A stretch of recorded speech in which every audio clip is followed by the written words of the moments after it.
ভগবানের তিনটে যুগে, সত্যযুগ, ত্রেতা যুগ, দাপর যুগে ভগবান অবতীর্ণ হন। কলিযুগে ভগবান অবতীর্ণ হন না।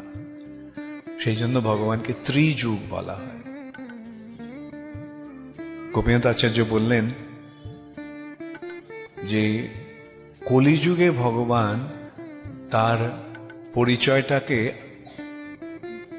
প্রচ্ছন্ন রেখে, তার পরিচয়টা গোপন করে তিনি কলিযুগে আসেন। ছন্ন কলৌ, তিনি কলিযুগে আসেন প্রচ্ছন্নভাবে, নিজের পরিচয় গোপন করে। তিনি ভগবান রূপে আসেন না, কলিযুগে তিনি ভক্ত রূপে আসেন। সেই জন্য তাকে চেনা অসম্ভব হয়ে ওঠে, এবং ইনি হচ্ছেন সেই ভক্তরূপী ভগবান। এইভাবে কিছু তর্ক বিতর্ক শুরু হলো এই শালা ভগ্নিপতির মধ্যে। সার্বভৌম ভট্টাচার্য বললেন যে একে আমি বেদান্ত পড়িয়ে একে আমি এর সন্ন্যাস মার্গে স্থির করব। গোপীনাথ আচার্য বললেন, দেখো, ভগবানের কৃপা ছাড়া ভগবানকে চেনা যায় না। দুর্ভাগ্যবশত তুমি সেই কৃপাটি লাভ করতে পারলে না, তাই তুমি তাকে চিনতে পারছো না। এইভাবে দুজনের মধ্যে অনেক অনেক বাক্যালাপ হয়েছিল। চৈতন্য মহাপ্রভু যখন শুনলেন যে সার্বভৌম ভট্টাচার্য তাকে সন্ন্যাস দিতে চান, বেদান্ত পাঠ করে তার সন্ন্যাস আশ্রমে তাকে স্থির রাখতে চান, এবং আরেকটা এই সন্ন্যাস রাখতে চান, সন্ন্যাস দিতে চান, এটাও একটা দিকও আছে এই ব্যাপারে। সার্বভৌম ভট্টাচার্য এত বড় পণ্ডিত, যদিও তিনি গৃহস্থ, তবু তিনি ক্ষেত্র সন্ন্যাসী। ক্ষেত্র সন্ন্যাসী মানে কোন তীর্থস্থানকে অবলম্বন করে যিনি গৃহস্থ আশ্রমে থাকেন কিন্তু সেই স্থানটি ছেড়ে চলে যান না, সেটাকে বলা হয় ক্ষেত্র সন্ন্যাস। সার্বভৌম ভট্টাচার্য ক্ষেত্র সন্ন্যাসী ছিলেন, যদিও তিনি গৃহস্থ আশ্রমে রয়েছেন, কিন্তু তিনি জগন্নাথ পুরীকে আশ্রয় করে রয়েছেন। জগন্নাথ পুরী ছেড়ে তিনি যাবেন না। তো সেই সূত্রে সার্বভৌম ভট্টাচার্য বলেছিলেন যে এ ভারতী সম্প্রদায় সন্ন্যাস নিয়েছে। এখন এই 10 নামী সন্ন্যাসীদের মধ্যে ভারতী সম্প্রদায়টা অনেক নিচের। এ প্রথম ইয়েতে হচ্ছে পুরী, তীর্থ, বন, অরণ্য, সাগর, এগুলো হচ্ছে একের পর এক সন্ন্যাস স্তর, নামের স্তর, আশ্রমের স্তর। তো ভারতী একেবারে সব নিচের সম্প্রদায়, লাস্ট হচ্ছে ভারতী। তো এই যে ভারতী সম্প্রদায়ের সন্ন্যাস নিয়েছে, তবে একে আমি যোগপট্ট দিয়ে আমি একে উচ্চ মার্গে নিয়ে আসবো সন্ন্যাসের। বোঝা যাচ্ছে সার্বভৌম ভট্টাচার্য কত বিদগ্ধ ছিলেন, এবং সেই সূত্রে তিনি কত দাম্ভিক ছিলেন। এখন মহাপ্রভুর, ভগবানের কাজ হচ্ছে তিনি দর্পহারী, তিনি দাম্ভিকদের দর্প হরণ করেন, যেটা আগে আলোচনা করেছি। কেশব কাশ্মীরের দর্প হরণ করেছিলেন।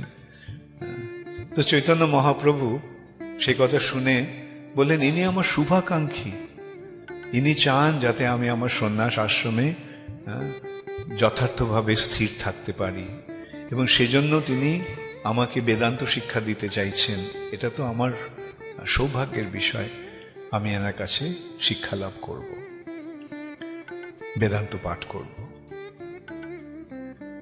মহাপ্রভু নিজেই চাইছেন সার্বভৌম ভট্টাচার্যের কাছে শিক্ষা লাভ করবেন, আর কে কি করতে পারে তখন। তো সার্বভৌম ভট্টাচার্য মহাপ্রভুকে বেদান্ত পড়াতে লাগলেন। তো তিনি বেদান্ত পড়াচ্ছেন,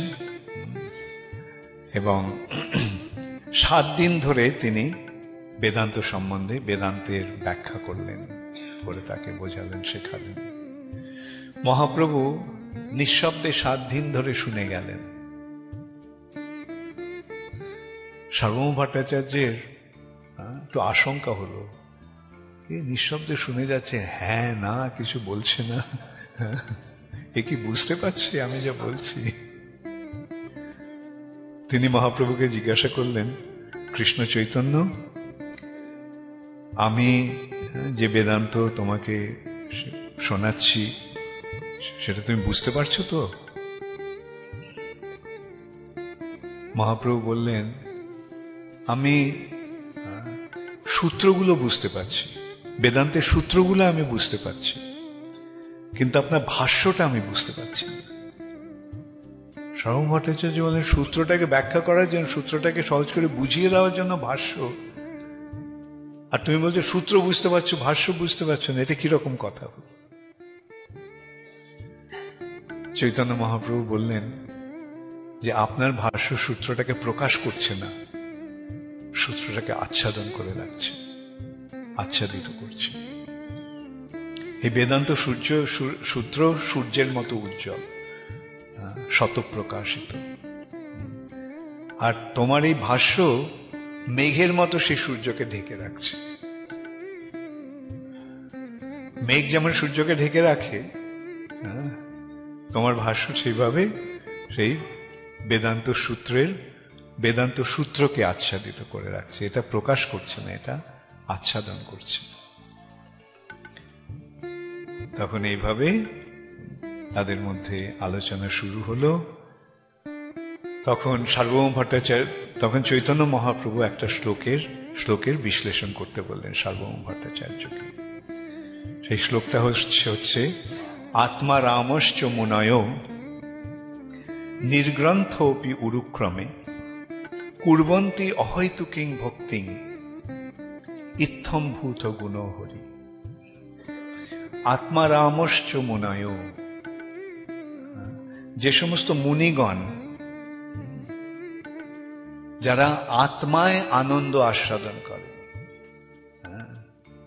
যারা দেহের আনন্দে আনন্দ আস্বাদন করেন না, দেহ সুখ থেকে স্তরকে যারা অতিক্রম করে আত্মা স্তর প্রাপ্ত হয়ে সেই আত্মায় আনন্দ আস্বাদন করেন, এবং তারা নির্গ্রন্থ, তারা সমস্ত জড় জগতের বন্ধন থেকে মুক্ত, সেই সমস্ত আত্মারাম মুনিগণ যারা সমস্ত জড় জগতের বন্ধন থেকে মুক্ত, কুর্বন্তি অহৈতুকিং ভক্তি, তারা ভগবানের প্রতি তারা অহৈতুকী ভক্তি করে। অর্থাৎ এই যে মুক্তির স্তর, আত্মারামের স্তর মানে মুক্ত স্তর। তুমি বলছো মুক্তিটাই হচ্ছে জীবনের উদ্দেশ্য, কিন্তু এই মুক্ত স্তরে যে সমস্ত আত্মারাম মুনিগণ রয়েছেন, যারা জড়জগতের সমস্ত বন্ধন থেকে মুক্ত হয়ে গেছে, সেই মুক্ত পুরুষেরাও, তারাও ভগবানের প্রতি অহৈতুকী ভক্তি সম্পাদন করে। তাহলে এই শ্লোকটার মাধ্যমে কি বোঝালেন তিনি? যে মুক্তিটাই জীবনের চরম লক্ষ্য নয়। এই ভুলটা তখনকার দিনের মানুষেরা বুঝতে পারছিল না। যারা এই অধ্যাত্ম মার্গে ছিলেন, বিশেষ করে এই সন্ন্যাসী এবং যারা এই ব্রহ্মবাদী বা বিশেষ করে মায়াবাদী, তাদের জীবনের উদ্দেশ্য হচ্ছে এই জগৎ ব্রহ্ম সত্য, জগৎ মিথ্যা।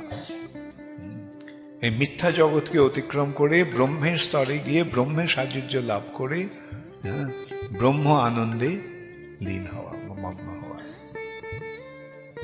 কিন্তু মহাপ্রভু তার এই ভুলটি বুঝিয়ে দিলেন যে মুক্ত হওয়ার পরেও মুনিগণ ভগবানের প্রতি অহৈতুকী ভক্তি লাভ করেন। সার্বভৌম ভট্টাচার্য যে বিশ্লেষণগুলি করেছিলেন এই শ্লোকটার, শ্রী চৈতন্য মহাপ্রভু তার সেই বিশ্লেষণগুলির স্পর্শ পর্যন্ত না করে এই শ্লোকটির ব্যাখ্যা করে ভক্তির মাহাত্ম্য স্থাপন করেছিলেন। সার্বভৌম ভট্টাচার্য এত বড় পণ্ডিত, সারা ভারতের সমস্ত পণ্ডিতেরা তাকে তাদের শিরোমণি রূপে গ্রহণ করেছেন। এই বালকের কাছে পরাজিত হলেন তিনি অত্যন্ত মর্মাহত হয়ে ঘরে গিয়ে তিনি রাত্রিবেলা বসে আছেন মনোকষ্টে। এমন সময় হঠাৎ দেখলেন তার ঘরে এক জ্যোতির্ময় পুরুষের আগমন হলো। অন্ধকার ঘরে এক ঘরটা আলোকে উদ্ভাসিত হয়ে উঠল।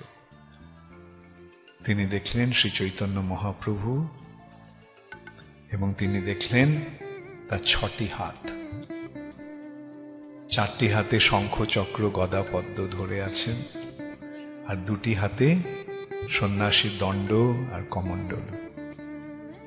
তারপরে তিনি দেখলেন সেই অন্য 4টি হাতে 2 হাতে রামচন্দ্রের ধনুর্বাণ, আর অন্য 2 হাতে কৃষ্ণের মুরলী, আর অন্য 2টি হাতে তার দণ্ড এবং কমণ্ডল, সন্ন্যাসীর দণ্ড কমণ্ডল। এইভাবে তিনি দেখলেন যে এই শ্রী চৈতন্য মহাপ্রভুই হচ্ছেন নারায়ণ, এই শ্রী চৈতন্য মহাপ্রভুই হচ্ছেন শ্রী রামচন্দ্র এবং কৃষ্ণচন্দ্র। এইভাবে তিনি মহাপ্রভুর ষটভুজ রূপ দর্শন করলেন। যেই সার্বভৌম ভট্টাচার্য প্রথমে তাকে ভগবান বলে স্বীকার করতে চাননি, তিনি সেখানে 100টি শ্লোকের মাধ্যমে তার বন্দনা করলেন।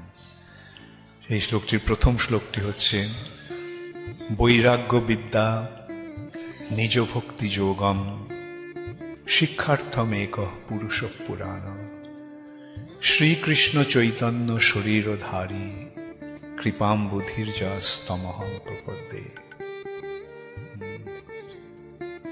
নিজ ভক্তি যোগম শিক্ষার্থম একং পুরুষ পুরাণ। পুরাণ পুরুষ পরমেশ্বর ভগবান জীবকে শিক্ষাদান করার জন্য তিনি শ্রীকৃষ্ণ চৈতন্য মহাপ্রভু রূপে অবতীর্ণ হয়েছেন। বৈরাগ্য বিদ্যার মাধ্যমে জীবকে ভগবত ভক্তি প্রদান করার জন্য, শিক্ষা দেওয়ার জন্য। এই যে সন্ন্যাস আশ্রম, এটা বৈরাগ্যের প্রতীক। সেই বিদ্যা, সেই বৈরাগ্য বিদ্যা শিক্ষা দেওয়ার জন্য এই পরমেশ্বর ভগবান তিনি এই বৈরাগ্যের পন্থা অবলম্বন করে সন্ন্যাসী হয়েছেন।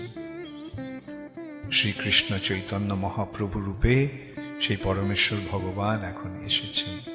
শ্রীকৃষ্ণ চৈতন্য শরীরধারী কৃপাম বুধির যস্তমহং প্রপদ্যে। যিনি হচ্ছেন কৃপার সমুদ্র, কৃপার পারাবার, আমি তার শ্রীপাদ পদ্মে প্রণতি নিবেদন করি।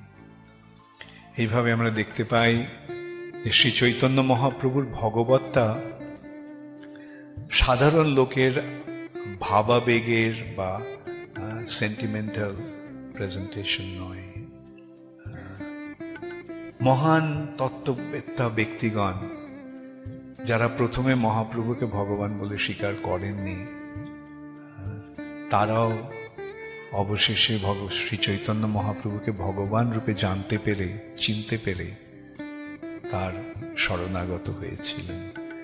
সার্বভৌম ভট্টাচার্য হচ্ছেন তার এক অপূর্ব সুন্দর দৃষ্টান্ত।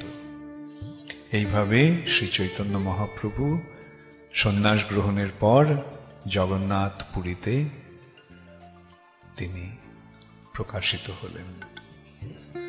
হরে কৃষ্ণ, গৌর প্রেমানন্দে হরি হরি।